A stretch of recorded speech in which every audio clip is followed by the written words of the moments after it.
At Highland Hill Farm, we grow many different kinds of trees, but predominantly we grow a lot of Arborvitae. And right beside me here is a good example of a green giant. Now this green giant here has an issue. We're going to correct it today. The issue that it has 2 leaders to itself. There's 1 leader right here, and another leader right here. And we do not like double leaders or secondary leaders on any of our Arborvitae. Mostly because as this tree gets older and it gets bigger, when it experiences a snow load or an ice load, the tree tends to break apart, and it tends to break apart in that direction. So if we keep it like this, it will probably have a problem later on in its life. What we do when we find a tree like this and we want to correct it, we usually take our Felcos or any type of cutters that you have, and we go over and we trim down the leader. It depends on a lot of circumstances on where you want to trim it, how you want to trim it. But for something like this, we'll probably do a fairly hard trim on this one. We'll probably go about right here. Now, just because I trim that there does not mean every tree that you see with a double leader should be trimmed this hard.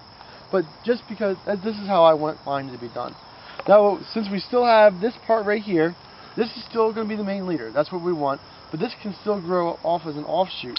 So we'll just trim that just a tiny bit to encourage this to grow up more. And now we also have this little guy right here we have to take care of. That's a crossing branch, and we need to get rid of crossing branches. That would be another video. But alright, now we have our secondary leader trimmed, both here and there.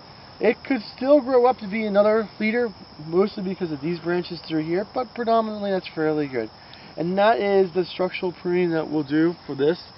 And if you had the chance and you didn't worry about it growing, it had to be fast growing, you would probably go through and shear it down to an angle to help fill in and not have a big weak spot right here.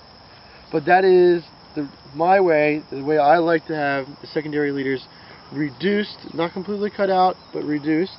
If you had a spruce tree or a pine tree, I would recommend cutting it out completely. But this is Arborvitae, and I would just reduce it on Arborvitae. This is another green giant, same one we just did. And this one I would say is growing correctly. It has 1 single leader coming up. That's the dominant. It's going to take all the brunt and load of all the different winds and snows and ice loads that could ever possibly happen to it. Whenever those loads come on, it'll be equally weighted on both sides of the tree. So I would very much like this tree. This tree here has the same problem as the first tree did. This tree has a secondary leader growing up. So again, we'll probably go back and just reduce it. And I'm probably going to reduce this one to right about there. And then we'll also reduce this guy just a tiny bit. Doesn't mean that we're completely finished with it. It just means that it's good to go for another couple of years. We may have to come back and do another one. Another trimming on this one. Now this guy here, this is another tree that has a secondary leader coming up onto it. To be honest with you, this is just a good section that we have in the field with secondary leaders going on. Predominantly, green giant does not have the secondary leader, but this one does. And you just have to keep an eye on it. You can see this one probably was trimmed at another earlier point for it, but you can see how it reshoots, and this is a good example if you have to come back and still take a look at it. So we'll just do it again, same thing. We'll reduce this cut, and we'll just reduce this one here, and we should be fairly much good to go for this branch for a while. We also see here, this actually may become a secondary leader too, even though it's just a branch. So we'll probably just go through and just dip this one there, and that's all that we need to do basically. Again, if I had head shears, I would probably shear it a little bit just to try to knock it back into shape. And that's how we take care of our trees here. And that's a pretty good one right there, right, Mike? That is very good structurally, I would say. And that's what you're shooting for? A single leader, yes. Okay. Thank you very much. You're here at Highland Hill Farm on Route 313 in Fountainville, PA, and we do deliver and install our green giants and other screening and buffering trees.